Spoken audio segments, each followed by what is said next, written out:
Olá, meus irmãos, sejam bem-vindos a mais uma aula de Aconselhamento Bíblico 1. Hoje nós iremos abordar sobre uma visão histórica do aconselhamento bíblico.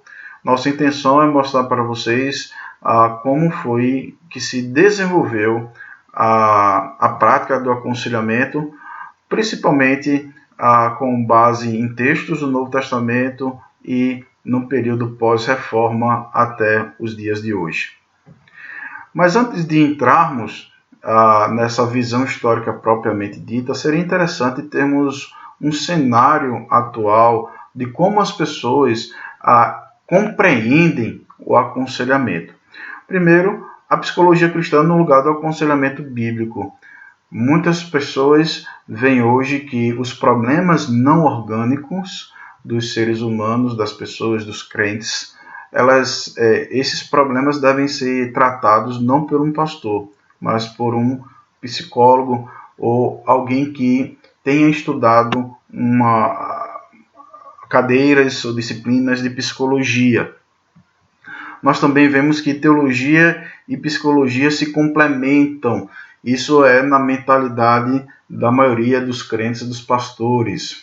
Muitos pastores, quando recebem, por exemplo, pessoas no seu gabinete com problema conjugal, com ansiedade ou com algum outro tipo de problema, ele geralmente recomenda que ele procure um psicólogo enquanto ele tratará das questões espirituais, fazendo uma certa também dicotomização e complementarização.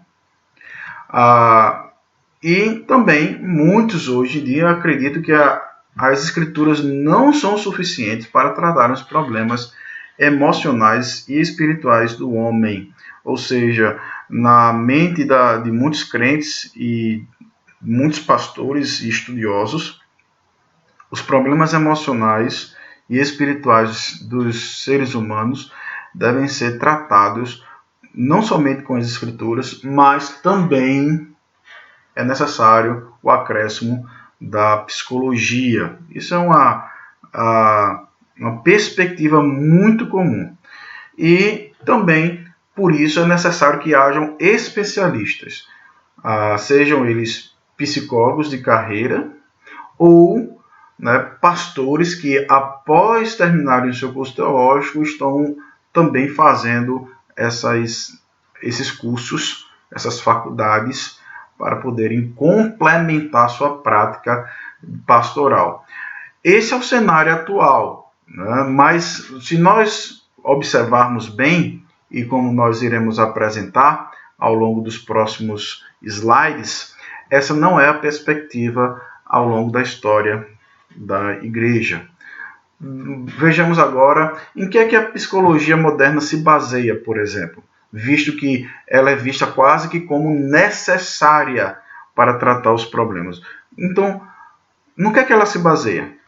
Bem, a natureza humana é basicamente boa, a maioria das escolas da psicologia vai afirmar isso, o homem é essencialmente bom, também as pessoas têm as respostas para os seus problemas dentro de si, elas têm em si já a resposta, e a chave para entender e corrigir as atitudes e os atos das pessoas encontram-se em algum ponto no passado. Então, eles precisam compreender bem o seu passado, principalmente naqueles que tratam com a psicanálise, mas não somente estes, mas outras escolas da psicologia também.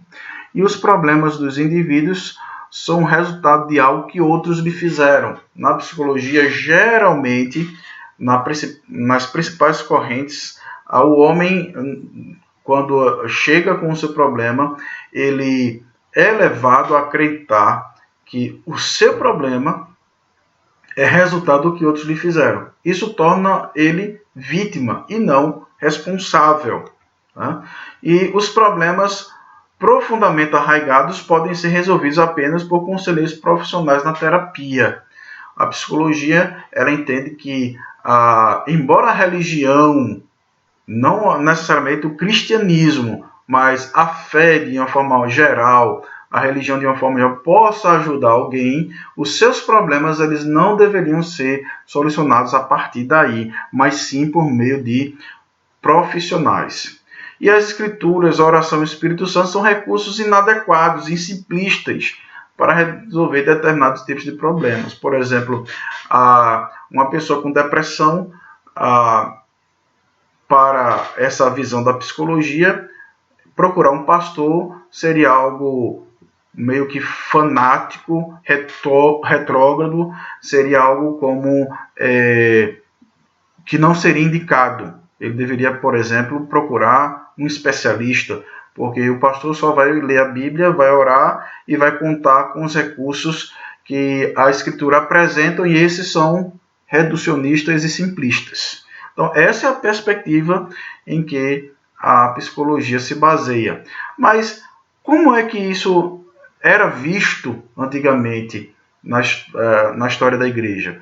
Como é que os nossos antepassados eles tratavam seus problemas do coração e da alma? Bem, na igreja primitiva, nós vemos muito a ênfase uns aos outros, a prática mútua do aconselhamento bíblico no corpo de Cristo. A palavra que nós traduzimos por aconselhamento está também dentro daqueles mandamentos chamados mandamentos recíprocos, aconselháveis uns aos outros, por exemplo. Romanos 15, verso 1 e 14, 1 Tessalonicenses 4, 18, 1 Tessalonicenses 5, 11, Tiago 5, 16, Gálatas 6, 1 a 2 e Colossenses 3, 16. Todos esses textos que nós apresentamos tratam desse aconselháveis uns aos outros. Então, na igreja primitiva, nós sempre tivemos esse mandamento. O aconselhamento era a responsabilidade da igreja.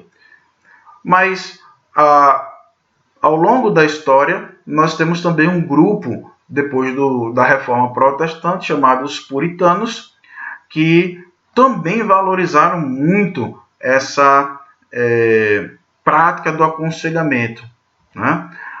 Quem eram os puritanos? Os puritanos não eram uma igreja, primeira coisa que a gente tem que entender. Eles não eram uma denominação. O puritanismo foi um movimento que surgiu na Inglaterra, meados do século XVI, e o termo era utilizado para identificar aqueles que queriam purificar a adoração da igreja. A igreja anglicana, que foi fruto de um racha do rei da Inglaterra com a igreja de Roma. Então, ele, ao romper, estabeleceu a igreja da Inglaterra, a igreja anglicana. E essa foi uma igreja que surgiu não por uma convicção teológica de retorno às Escrituras, como foram os outros movimentos da Reforma, mas por uma crise política entre a coroa inglesa e o Vaticano, um divórcio, né, e um recasamento que o rei inglês estava pedindo que o Vaticano, no caso o Papa, o abençoasse. Então, essa igreja, quando surgiu, ela continuou com toda a tradição católica e muito da teologia também. No entanto, alguns homens, inclusive muitos pastores, eles queriam purificar isso, queriam realmente reformar essa igreja agora nacional, independente, desvinculada de Roma, a igreja anglicana. E eles tinham um grande apreço pela santidade. O puritanismo, né, ele se tornou também uma forma de ver o mundo, né? E entre os seus adeptos no puritanismo estavam os anglicanos, batistas, presbiterianos, congregacionais, muitos independentes. Então, como eu falei, não era uma denominação, mas um movimento, né, onde pessoas de várias linhas denominacionais partilhavam de ter realmente um culto que pudesse ser de acordo com as Escrituras e uma vida também de acordo com as Escrituras, né? E o puritanismo, a maioria dos puritanos, eles eram de uma orientação calvinista, né? Muitos deles tinham essa orientação, e esse apreço pela santidade era fruto também do seu sistema soteriológico, visto que eles entendiam que eles foram salvos para serem santos e irrepreensíveis diante de Deus em amor, né? Eles eram também conhecidos por combinarem profundidade teológica com vida piedosa. Os puritanos eles foram peritos não somente em compreenderem sistemas teológicos bem desenvolvidos e desenvolverem também um pensamento muito bem concatenado, mas também por aplicarem esse conhecimento à vida. Os sermões puritanos, por exemplo, eram teologicamente profundos e também havia nas aplicações uma extensa lista de como isso poderia ser aplicado na vida pessoal, como aquela doutrina pode ser aplicada na vida, né? E aí é onde entra o aconselhamento bíblico. Eles tinham um forte anseio pela glória de Deus, tudo deveria ser feito para conhecer a Deus, desfrutar e glorificá-lo para sempre. Quais são os pressupostos da doutrina puritana para o aconselhamento bíblico? Primeiro, compromisso com as Escrituras, confiança em Deus, compreensão do homem e conceito do pecado. São esses 4 pilares, né, da doutrina puritana para o aconselhamento. Vamos ver um a um. Compromisso com as Escrituras, né? Qual é a autoridade absoluta e final para o crente? Por que obedecer às Escrituras, né? Os puritanos entendiam que as Escrituras constituíam a peça central do pensamento e da vida.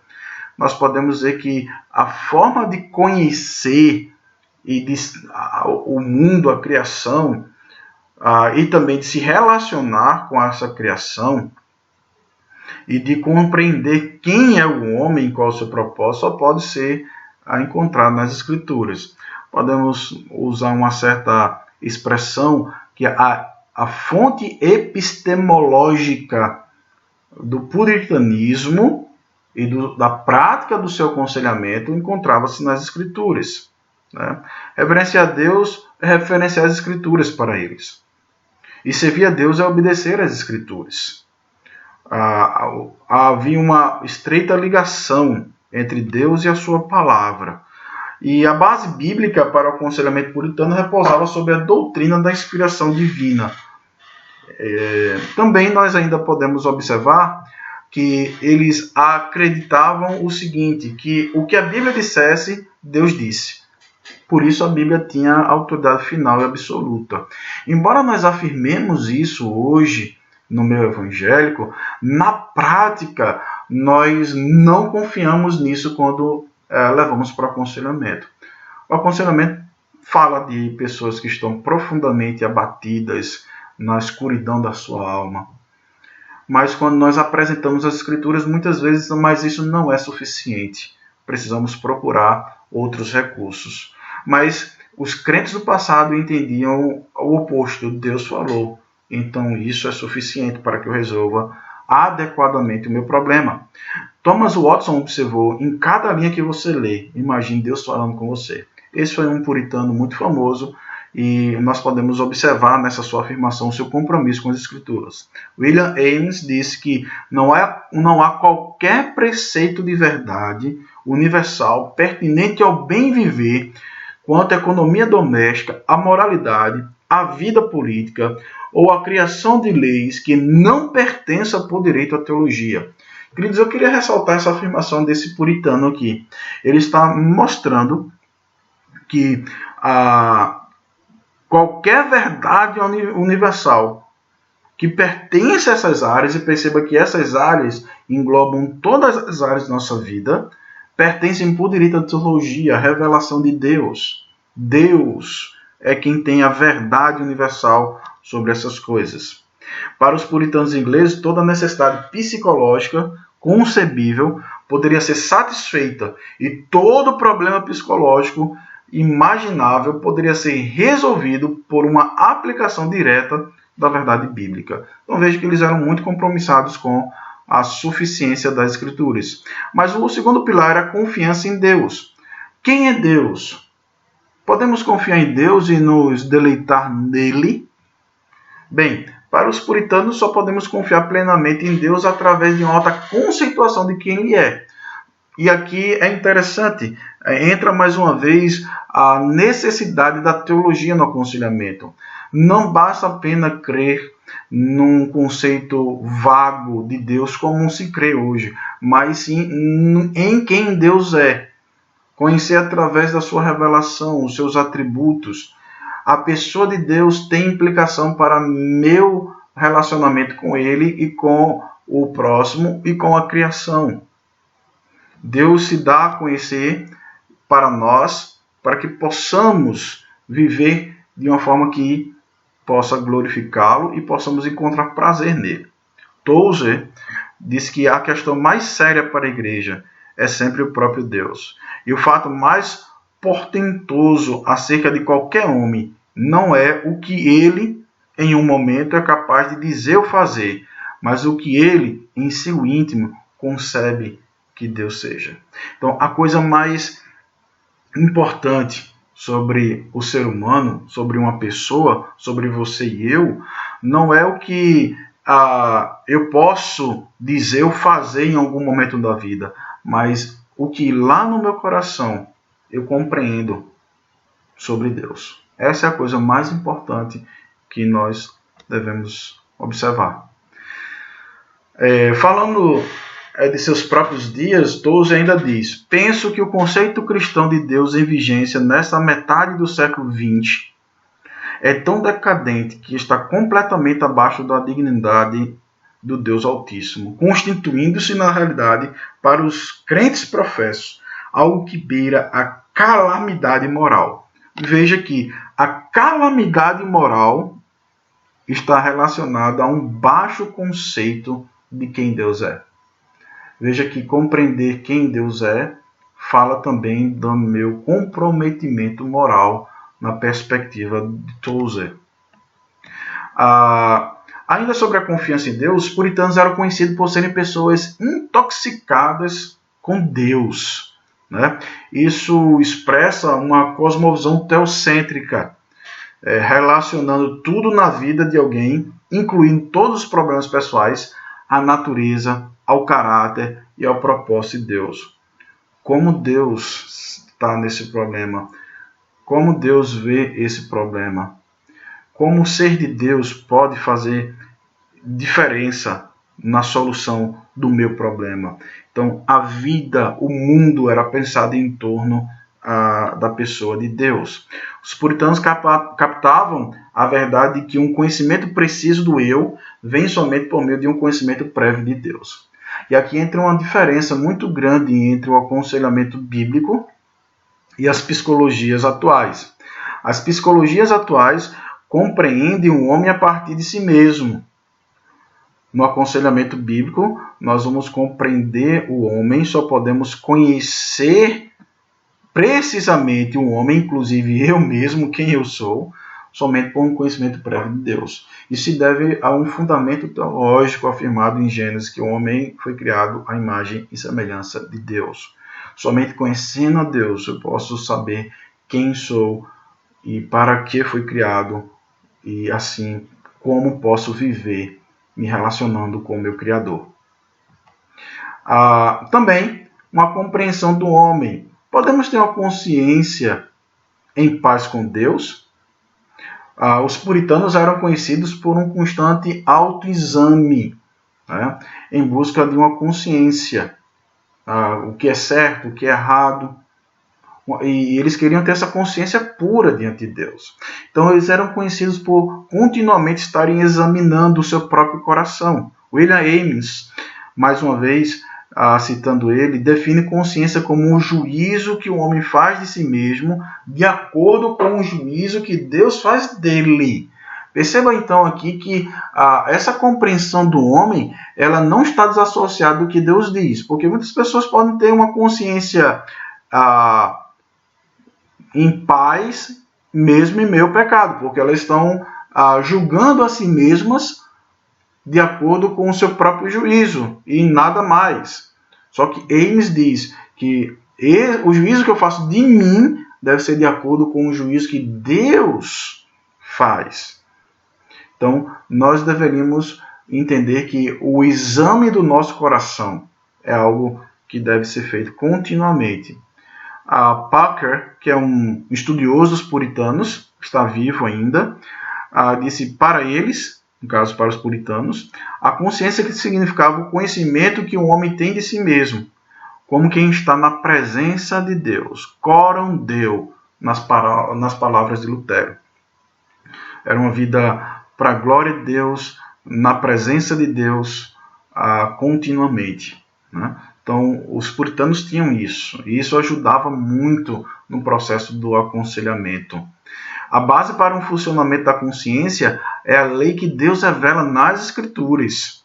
Essa ênfase de uma consciência pura pode ser vista, por exemplo, no reformador Martinho Lutero, quando proferiu as seguintes palavras, quando foi convidado a negar aquilo que ele havia escrito. Ele disse: minha consciência está cativa à palavra de Deus. Não posso e não quero me retratar de coisa alguma, pois ir contra a consciência não é correto nem seguro. Aqui estou. Nada mais posso fazer. Deus me ajude. Amém. Perceba então que a consciência de Lutero está cativa à palavra. A palavra é quem é a norteadora do exame da consciência desse homem. E assim também deve ser na prática do aconselhamento bíblico. E os puritanos tratavam os raciocínios da consciência como tendo uma forma de silogismo prático, né?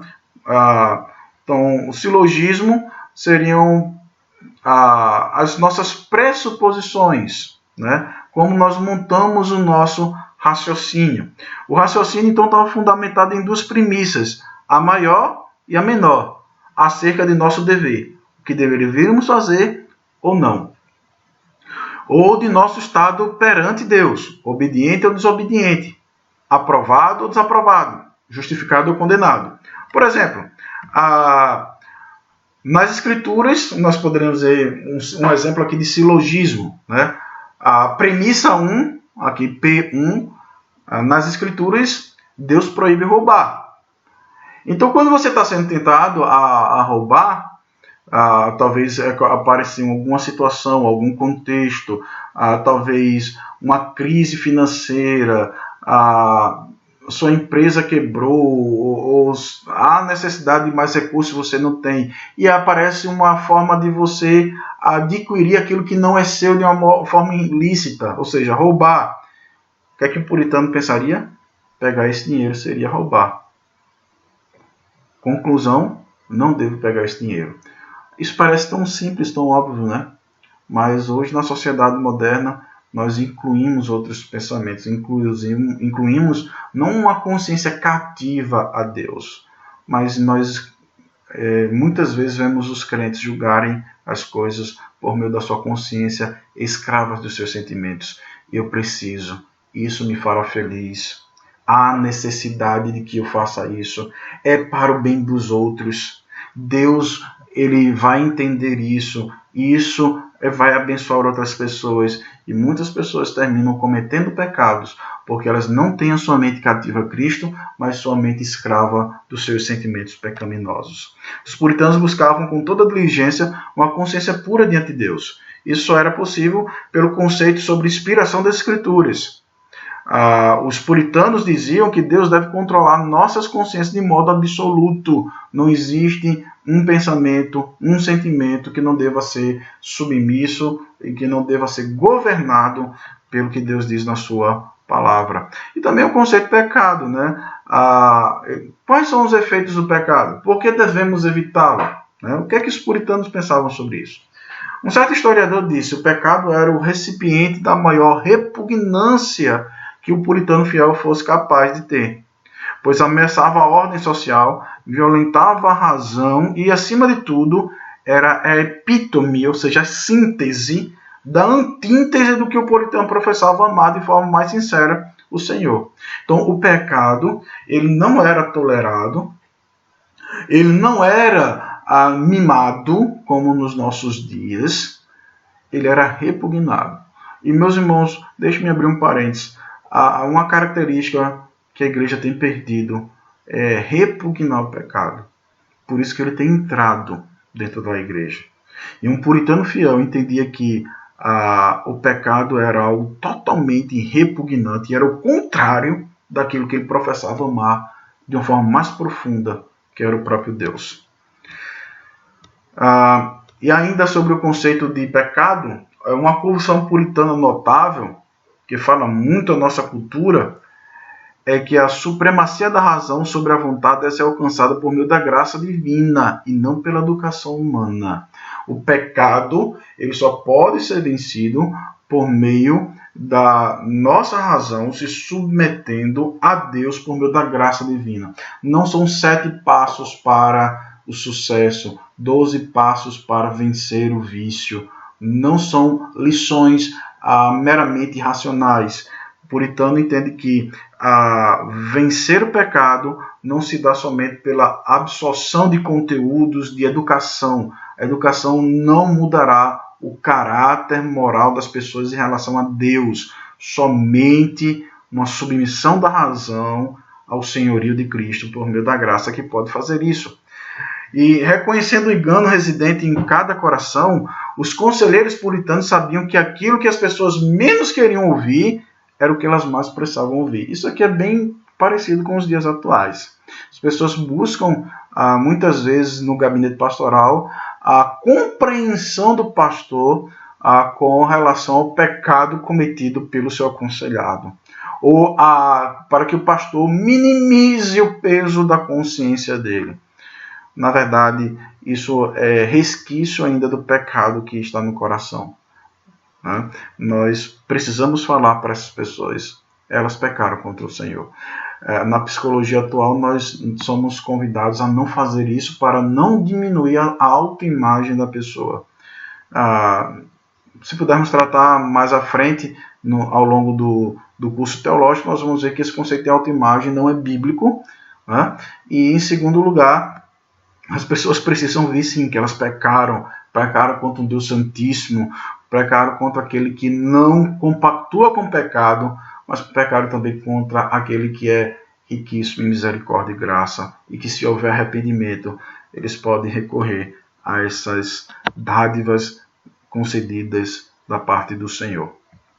Ainda sobre o conceito como pecado, uma confissão puritana notável fala muito, a nossa cultura, como nós já dissemos, é que essa razão deve ter primazia, mas sempre debaixo da graça de Deus.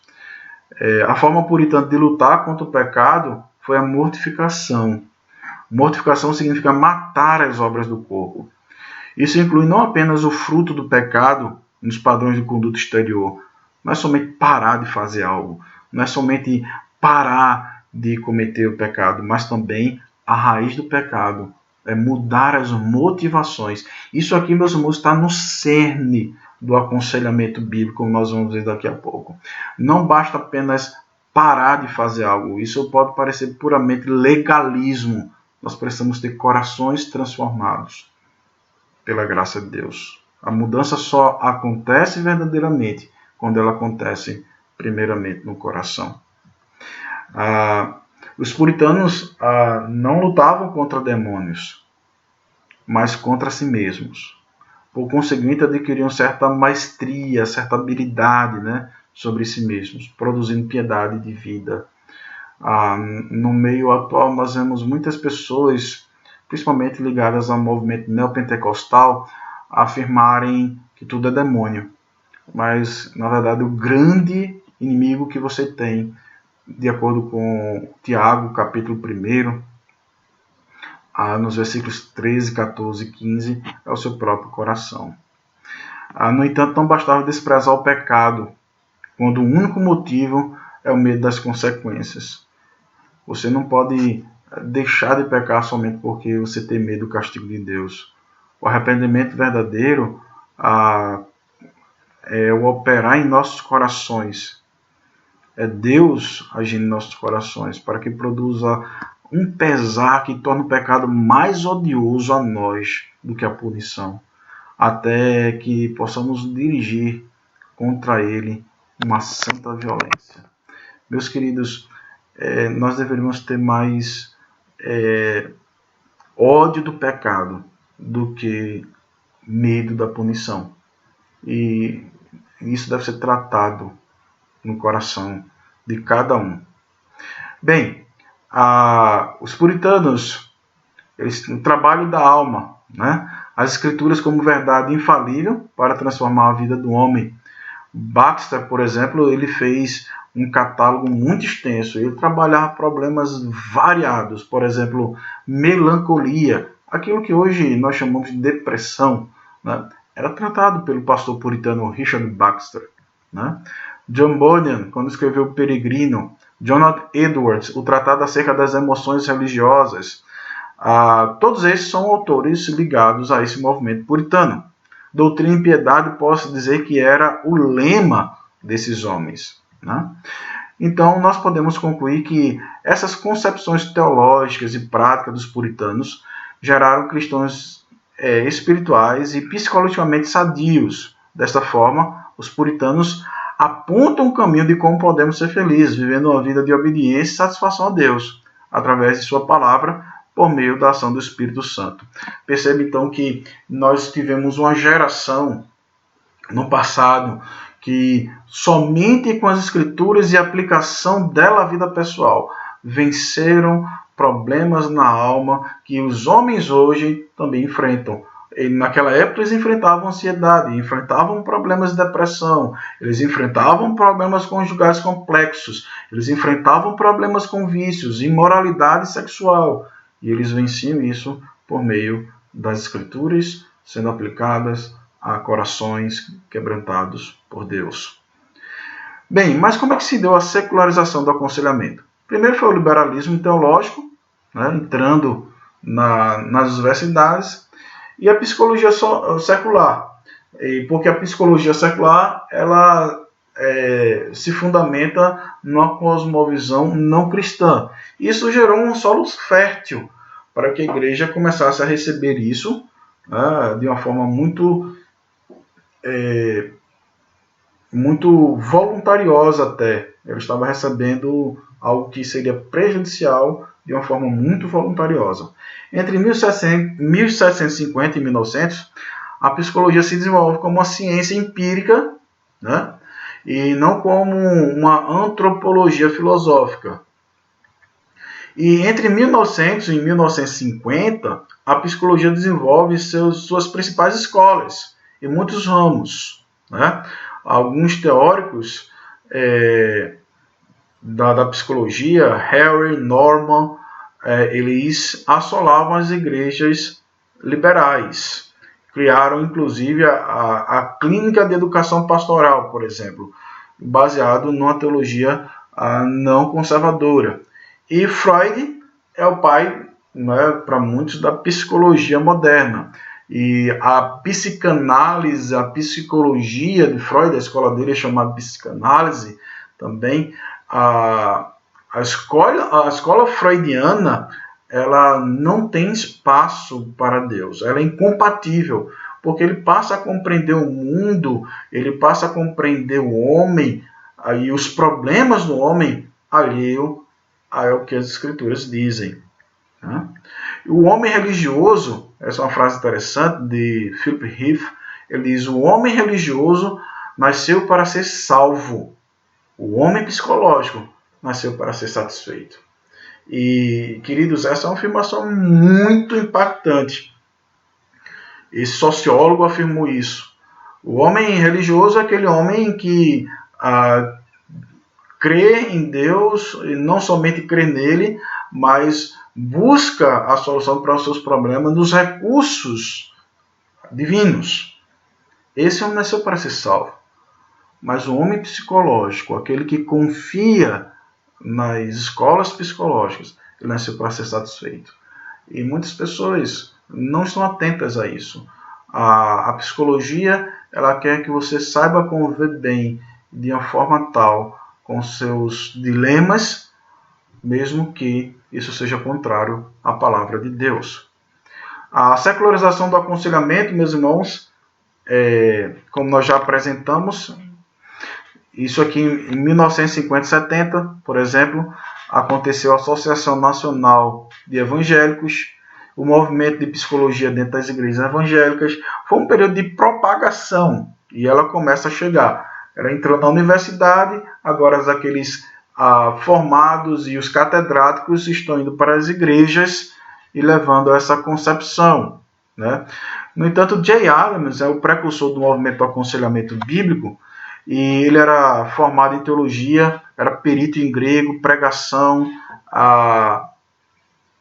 como base da educação da igreja, era um homem muito dedicado à pregação, e ele também teve relacionamento com psicólogos no início da sua formação, porque ele se perguntava como é que eu posso ajudar pessoas. Jay Adams, na sua formação, não recebeu um treinamento em aconselhamento bíblico suficiente para abordar todos os problemas.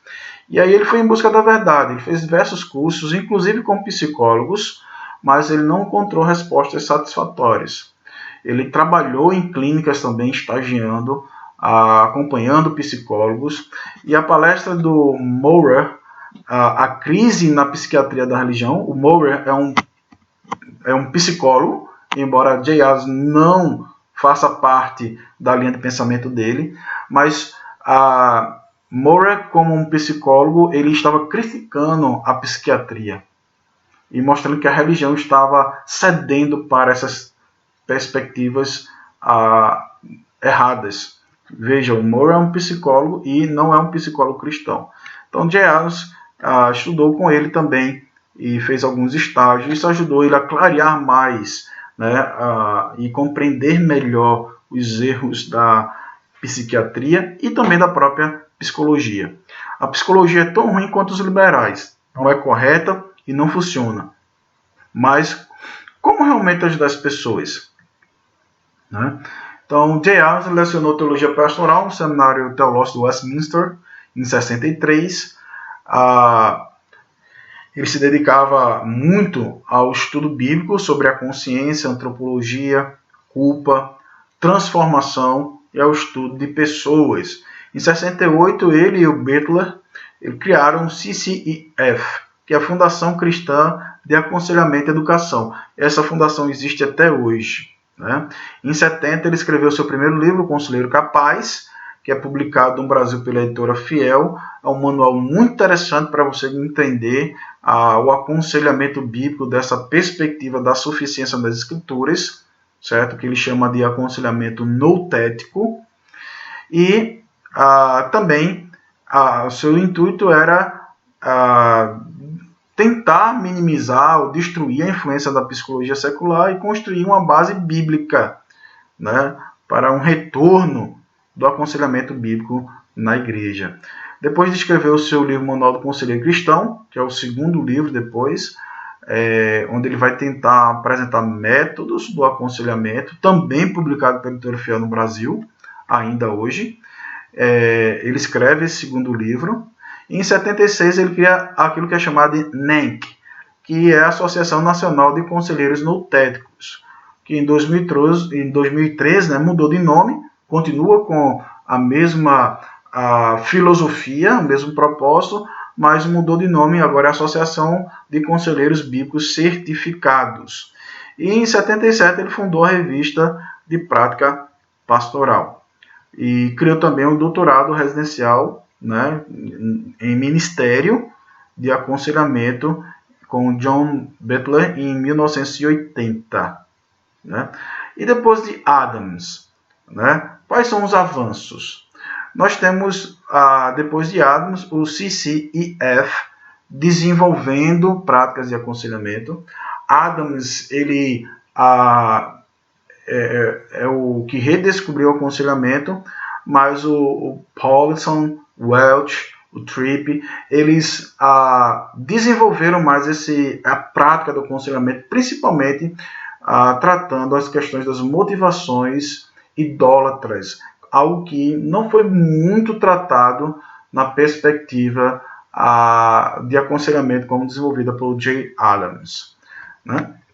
Mas todos eles trabalham em conjunto. O Jay Adams está vivo até hoje, o Dave Paulson morreu há pouco tempo, o Welch está vivo, o Tripp está vivo, e eles desfrutam de um relacionamento, e eles trabalham em equipe também, quando possível. O Adams está muito velho, mas eles são parceiros nessa jornada do aconselhamento bíblico. Quais são as diferenças? Como eu apresentei, o foco em quem sofre, bem como nos pecadores, né? E o foco na motivação e questões do coração. Jay Adams, ele não dava tanta ênfase a essa segunda parte, que era a questão do coração. Ele era muito voltado para a prática da pessoa e corrigir aquela prática. E muitas vezes as motivações não eram observadas. E isso talvez aconteceu porque o rogerianismo, que é uma corrente da psicologia, era muito comum, e ele enfatizava justamente essa questão do coração. E talvez para se distanciar dessas nomenclaturas ou dessas ênfases, Jay Adams talvez não desenvolveu isso. No entanto, na prática do aconselhamento atual, é necessário sim, ao meu ver, trabalharmos a motivação e as questões do coração, os ídolos funcionais que existem operando no coração, tanto nosso quanto dos nossos aconselhados. E métodos de aconselhamento, Adams destacava uma relação autoritária e formal. Conselheiros bíblicos contemporâneos, pós-Adams, né, depois de Adams, têm enfatizado o amor, carinho fraternal, bondade, serviço, companheirismo. Existe a questão da autoridade. O conselheiro é alguém que está autoritativamente dando conselho, no sentido que aquilo que ele fala deve ser considerado e deve ser visto como sendo a perspectiva de Deus, se ele está apresentando corretamente. Mas há também, no aconselhamento bíblico atual, essa ênfase, né, de demonstração de carinho fraternal, do amor, do serviço, do companheirismo, na relação entre o conselheiro e o aconselhado, né? Redescobrindo o aconselhamento bíblico, nós precisamos entender que há uma ênfase no aconselhamento bíblico sobre apologética. Os conselheiros bíblicos falam com ou sobre outros sistemas concorrentes. Nesse sentido, há uma relação muito forte entre o aconselhamento bíblico e a apologética. E nós podemos entender que o aconselhamento sempre vai ser um conflito de cosmovisões nesse sentido. Estamos tentando levar a mente de alguém cativa a Cristo. E aqui, quando eu falo mente, não é somente a sua compreensão, mas o seu ser, né? A importância do aconselhamento bíblico em seu contexto histórico pode ser definida assim: o crescimento do movimento de aconselhamento bíblico tem sido um dos mais importantes e promissores avanços no cristianismo evangélico. Quem falou foi o Al Mohler, que o Albert Mohler, ele é presidente do maior seminário batista nos Estados Unidos hoje, e um homem fundamentado e compromissado também com o aconselhamento bíblico. Então, essa relação, né, do aconselhamento bíblico como sendo um dos avanços do movimento evangélico. Por quê? Porque ele tenta trazer justamente para um retorno às Escrituras e à submissão. Então, a batalha atual é a batalha da suficiência das Escrituras. É nisso que é um dos pilares fundamentais, talvez o maior pilar fundamental do aconselhamento, e que o diferencia de todos os outros, é a suficiência das Escrituras, né? Como será definido o aconselhamento bíblico? Quais os compromissos e práticas que distinguem um conselheiro bíblico?